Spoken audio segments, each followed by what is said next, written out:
नमस्कार प्रेक्षकांनो, मालिकेच्या पुढील काही भागांमध्ये आपल्याला खूपच छान असा ट्विस्ट पाहायला मिळणार आहे. कारण अजयने आता अधीराला आयडिया दिलेली असते की कुठेतरी हनीमूनला जाऊन या, फिरायला जाऊन या.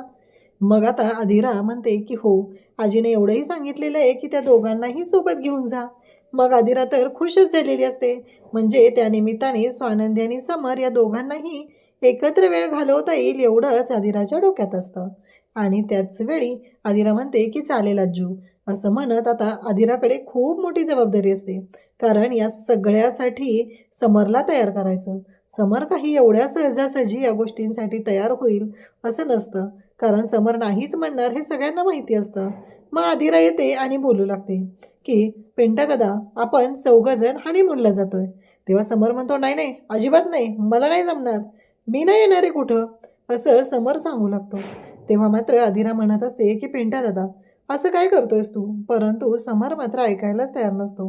समर हट्टाला पेटलेला असतो.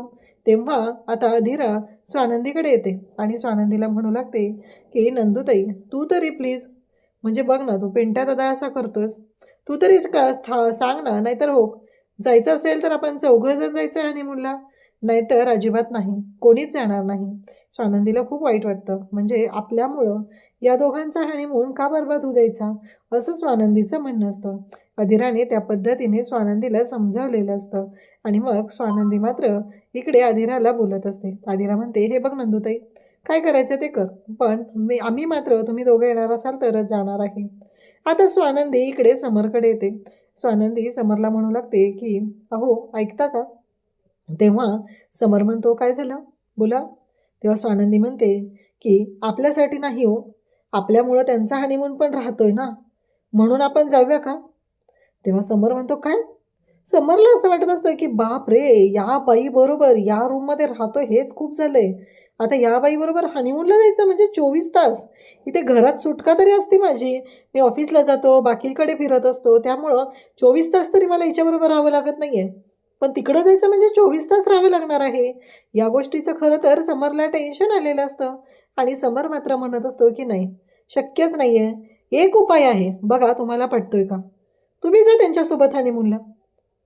स्वानंदी मात्र समरकडे पाहून तिला धक्का बसलेला असतो की हा माणूस आहे का कोण आहे, म्हणजे काय बोलतोय हा माणूस, याला कळतंय का, हा माणूस कशा पद्धतीने रिॲक्ट होतोय, हे सगळं स्वानंदी बोलत असते.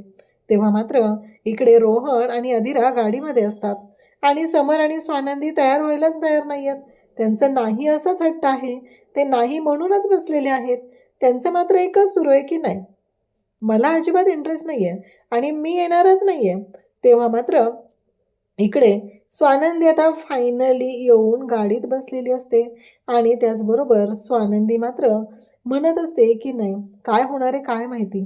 तेव्हा अधीरा म्हणू लागते की ॲटलिस्ट नंदुताईला तरी आपली कदर आहे, म्हणून नंदुताई इथं आलेली आहे, आपल्यासोबत आहे नंदुताई, नाही तर काही खरं नव्हतं, असं तिच्या डोक्यात आलेलं असतं.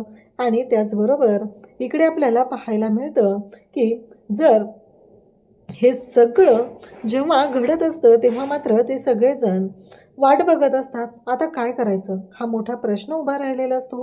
कारण स्वानंदी आणि समर, आता स्वानंदीसुद्धा येऊन गाडीत बसलेली आहे. पुढे काय होणार हा मोठा प्रश्न उभा राहिलेला असतो. आणि स्वानंदी पाहते तर काय, तिला खूप मोठा धक्का बसतो. कारण तिच्या समोर समर येऊन थांबलेला असतो.